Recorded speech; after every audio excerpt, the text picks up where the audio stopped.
Buen día, mi nombre es Nicolás Suárez Balbuena, estudiante de Ingeniería Mecánica de la Universidad Central.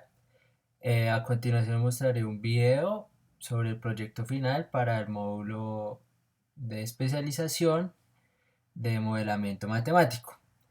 La gracia de este proyecto es hacer un modelo básico para el estudio del movimiento de un proyectil, teniendo en cuenta las siguientes características.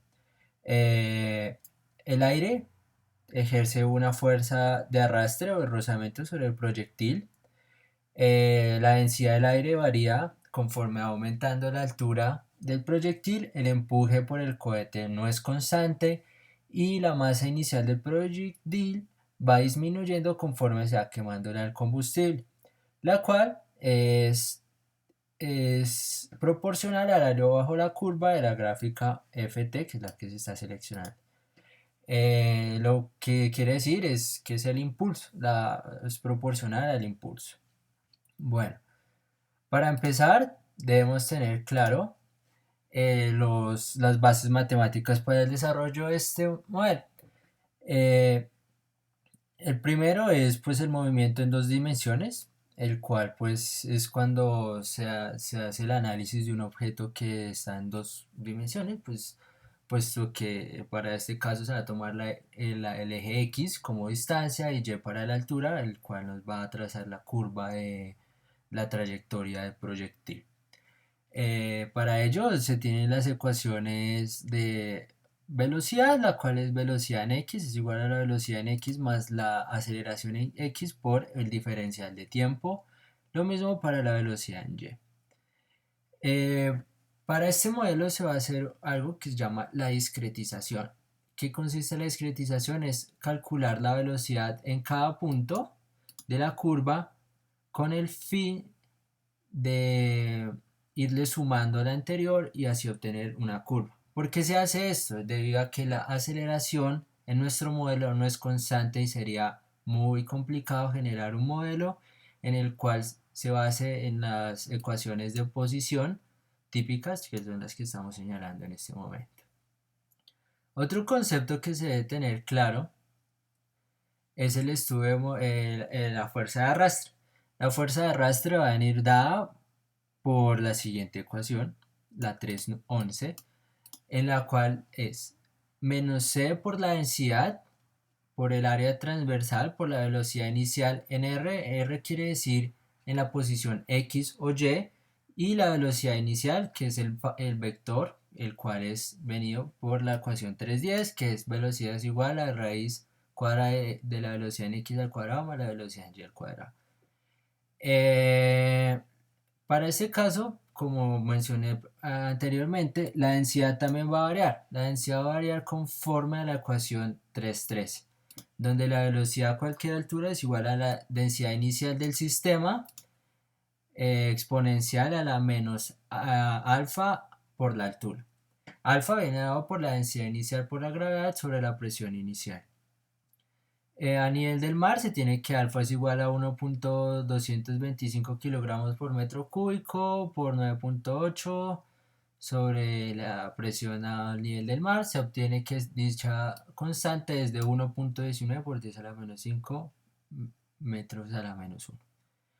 Esta ecuación es importante ya que va a afectar la ecuación de la fuerza de arrastre, generando que ésta se comporte como una variable independiente e independiente para nuestro modelo. Ahora bien, para el cálculo del empuje, pues nos daban esta figura, la cual, la figura 3.3, en esta pues se puede evidenciar que es el empuje que tiene a lo largo todo en su recorrido el cohete, y se puede observar que en 10 segundos ya no hay combustible, por así decirlo, y por lo cual no se va a generar un empuje debido a la quema de combustible, pero pues como todos sabemos, el empuje se va a seguir generando pues porque es elevada esta fuerza con respecto a la masa inicial. Para determinar la fuerza de empuje en cualquier instante de tiempo, debemos utilizar la ecuación básica de la recta, y igual a mx más b, donde y va a ser la fuerza, x es el tiempo M es la pendiente y B es la intersección sobre el eje.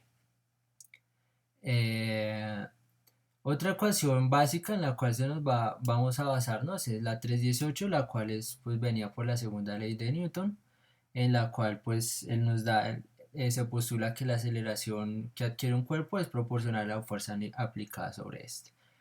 Esta ecuación va a ser de vital importancia, ya que con esta podremos obtener la aceleración en cualquier instante de tiempo, como mencionamos anteriormente, por el método de discretización.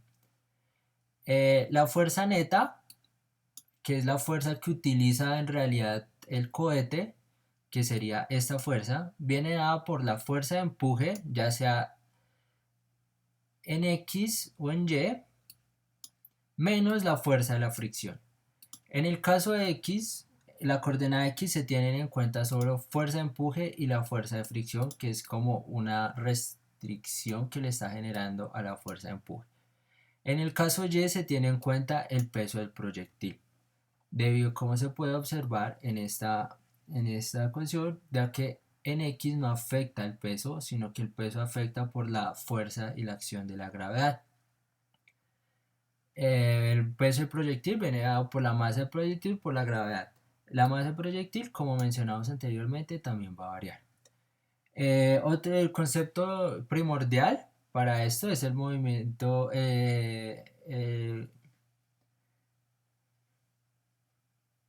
la velocidad instantánea. La velocidad instantánea viene dado por un delta de x sobre el delta de tiempo, y la aceleración pues es un delta de v sobre el delta de tiempo. Se considera una aceleración constante en el por lo cual la posición viene a por la velocidad instantánea, o sea, en ese momento, en ese tiempo, por el delta de tiempo que es en el intervalo que se está generando. Obviamente, cabe aclarar que a esto se le suma la posición inicial. Y para la velocidad se tiene que la velocidad es igual a la velocidad inicial, la cual es la velocidad calculada con anterioridad más la aceleración de ese instante por el delta de tiempo. Bueno, ahora bien, para el desarrollo del modelo, pues para el caso propuesto, la mejor forma, como mencionamos anteriormente, es la discretización. Para este modelo algunas variables van a actuar como dependientes, pero a su modo van a ser independientes para el modelo. Ahorita mostramos eso. A continuación vamos a mostrar primero que todos los parámetros.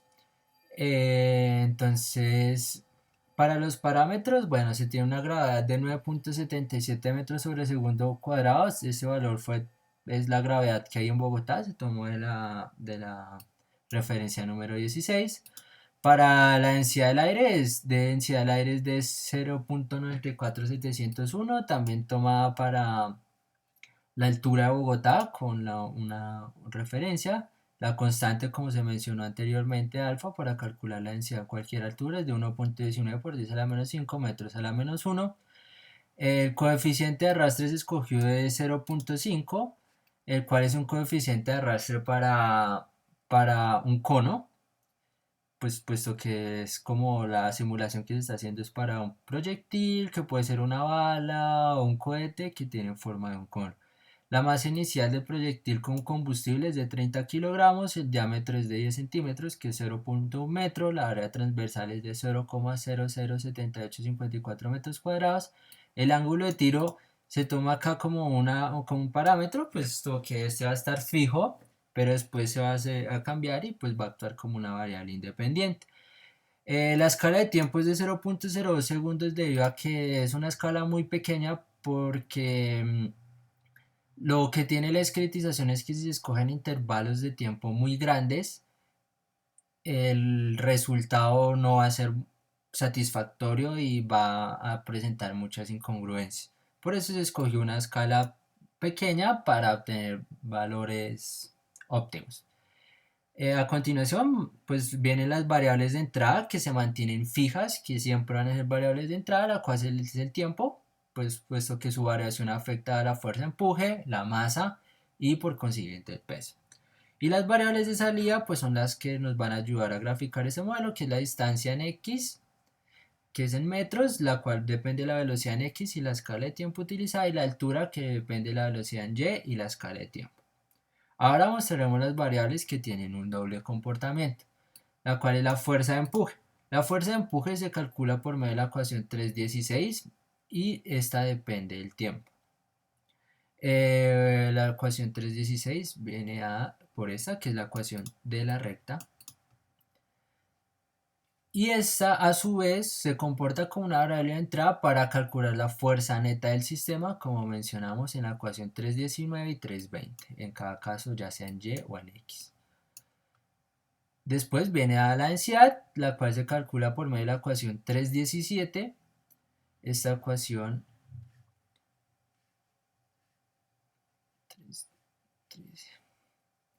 es esta. La densidad en H es igual a la densidad en 0 a la menos alfa H.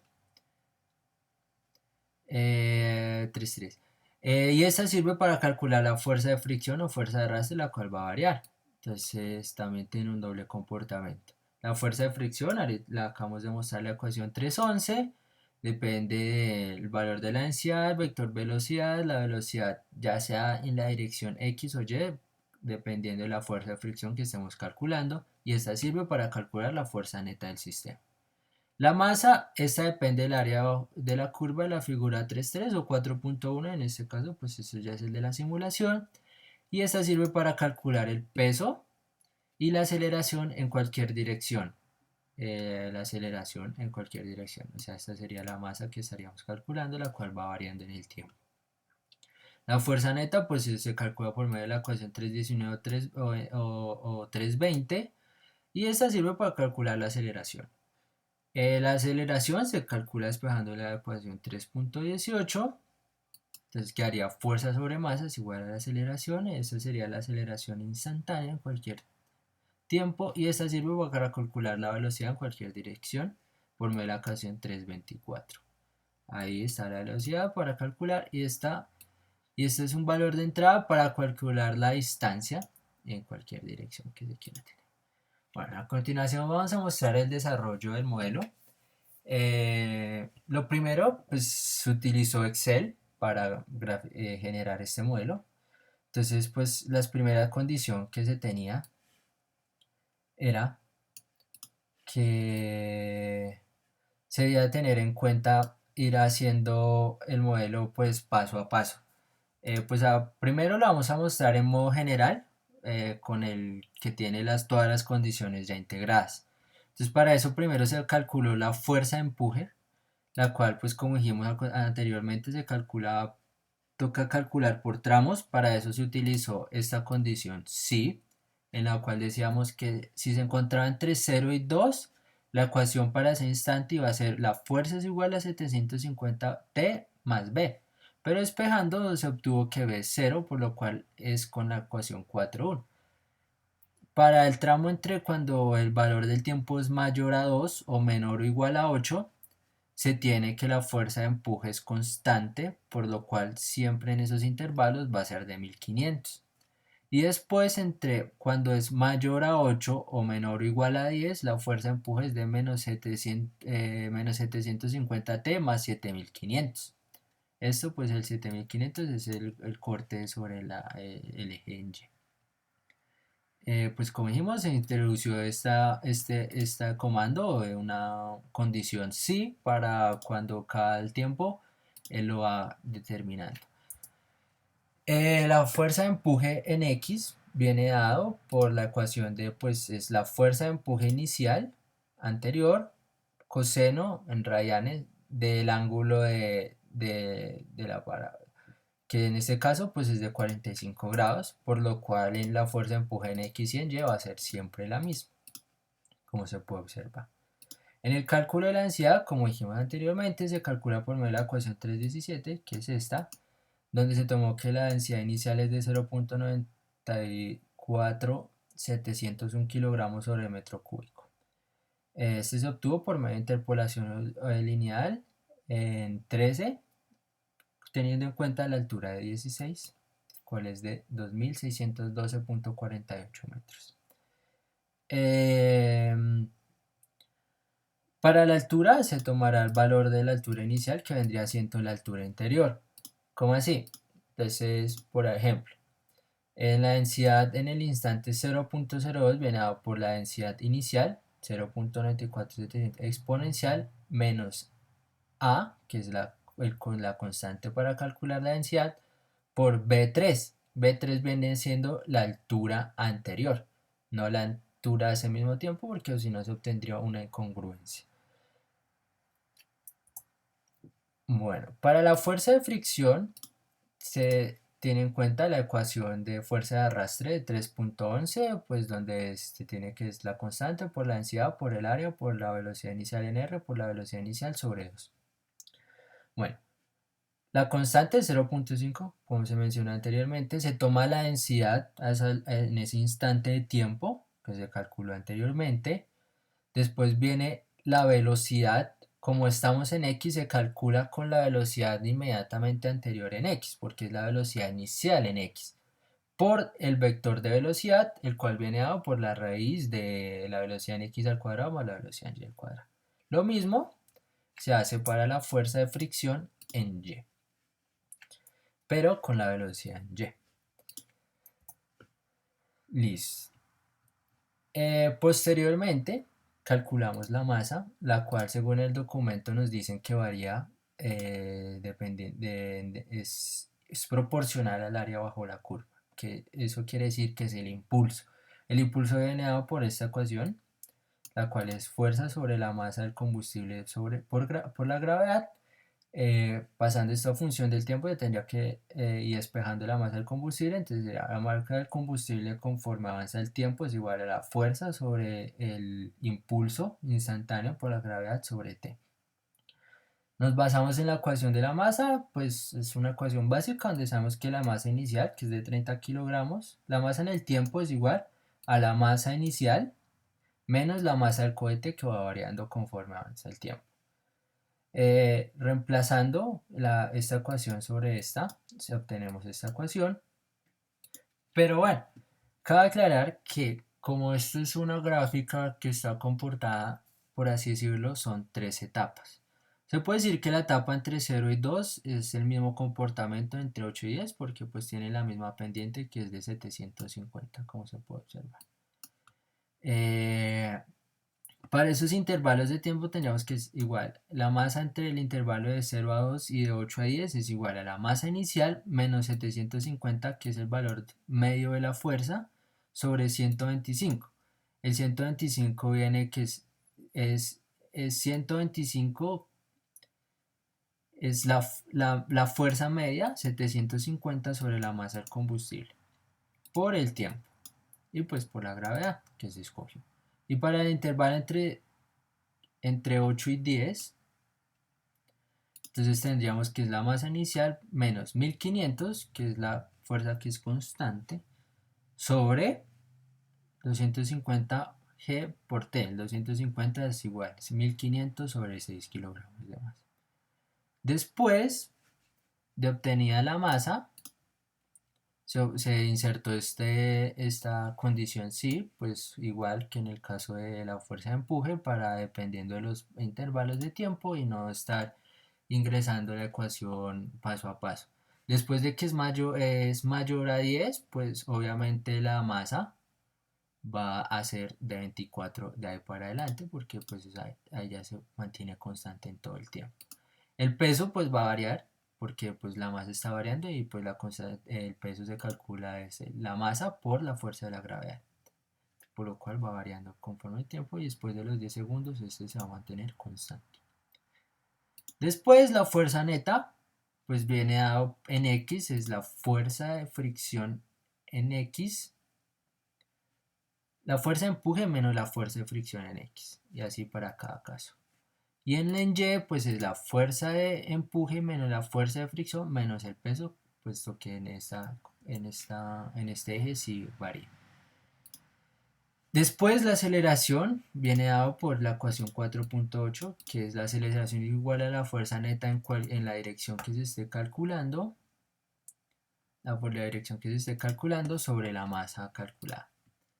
En Y pues van a tener aceleraciones negativas, puesto que pues se está teniendo en cuenta que el peso, pues el cual, ¿eso qué genera? Pues eso genera que todo ese tiempo donde las aceleraciones son negativas es por así decirlo, es lo que le cuesta al cohete despegar. Entonces se podría decir que el cohete despega a partir de los 0.56 segundos.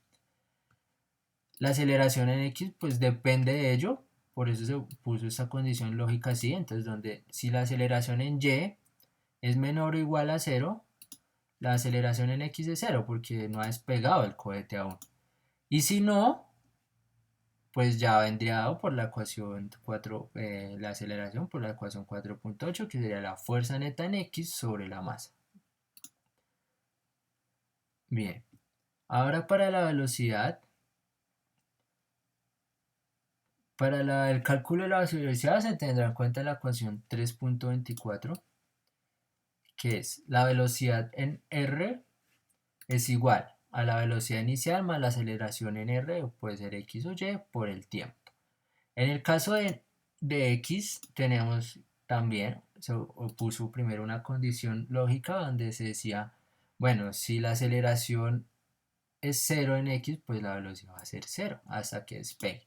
Después de que ya la aceleración es mayor a 0, entonces viene, ¿qué es?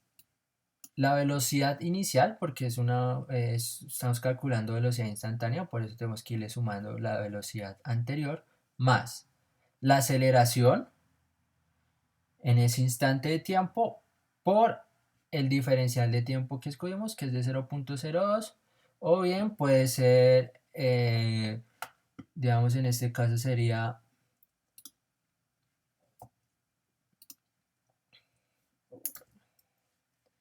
de 0.54 menos 0.56 y nos va a dar 0.02.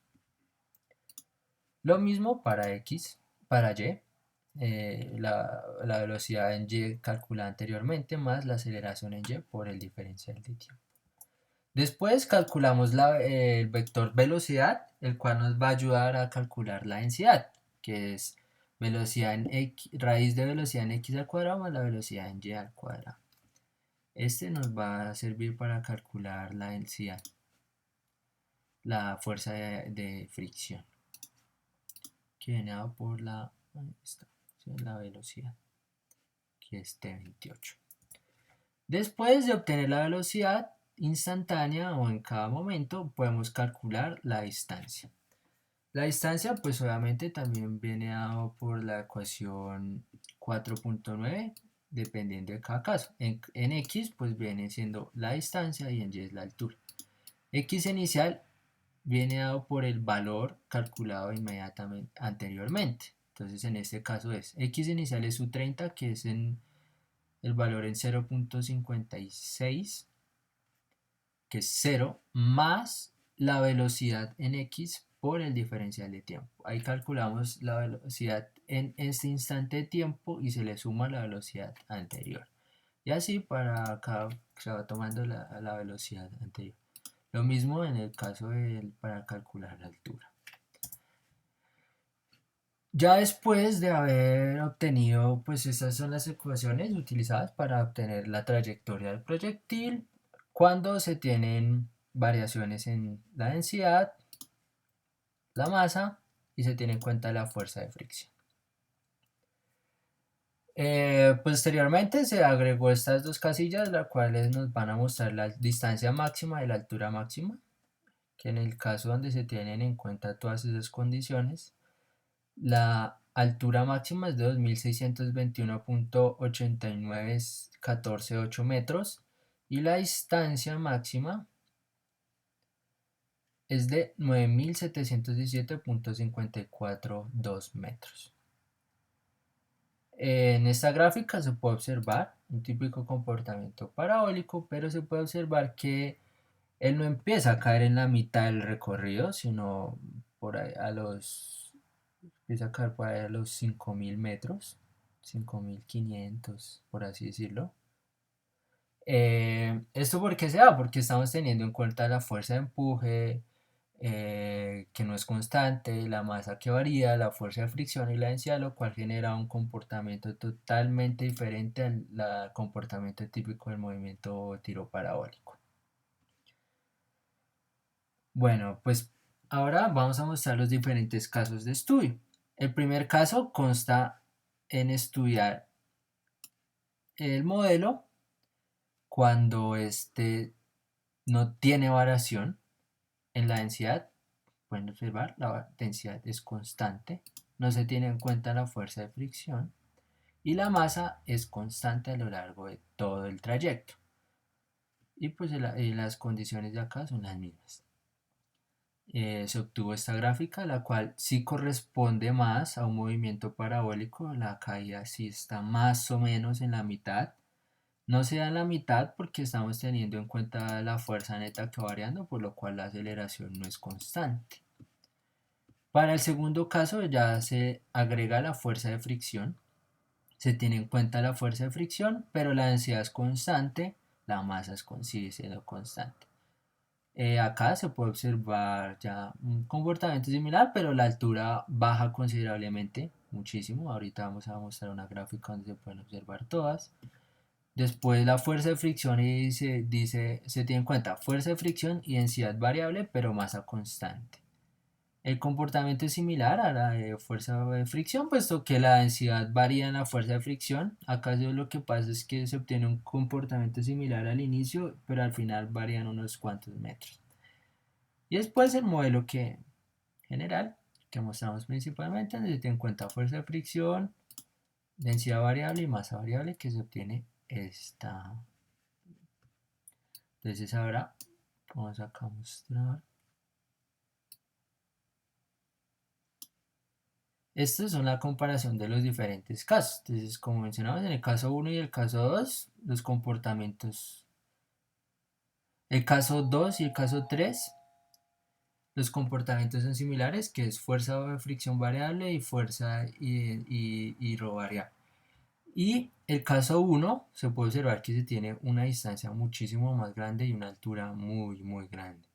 ¿Por qué? Porque no se están teniendo en cuenta la fuerza de fricción, ni la masa variable, ni la densidad variable. Y el caso real viene siendo el caso 4, que se obtiene más o menos una altura considerable igual al caso ideal, pero una distancia mucho más pequeña.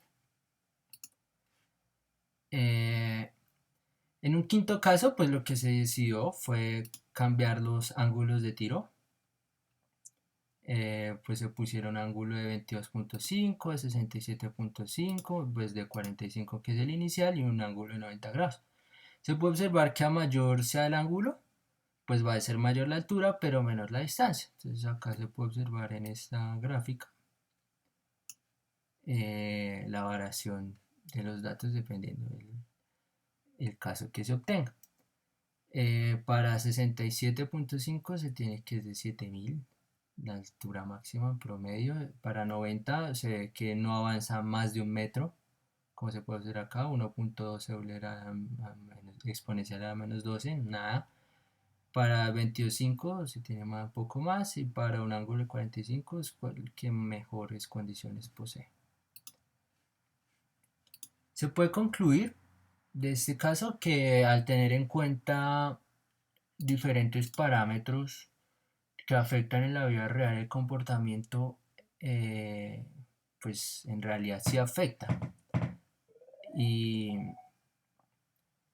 y por eso es muy importante tener en cuenta todas estas condiciones iniciales para, en dado caso que se vaya a generar un proyecto o una serie de experimentos, no vayamos a encontrar en la práctica sorpresas de que si esperamos una distancia de 14.000 metros más o menos y nos dé 9.000, digamos, uy, ¿qué pasó? No, ya sabemos por qué está pasando y se están teniendo en cuenta todas estas condiciones.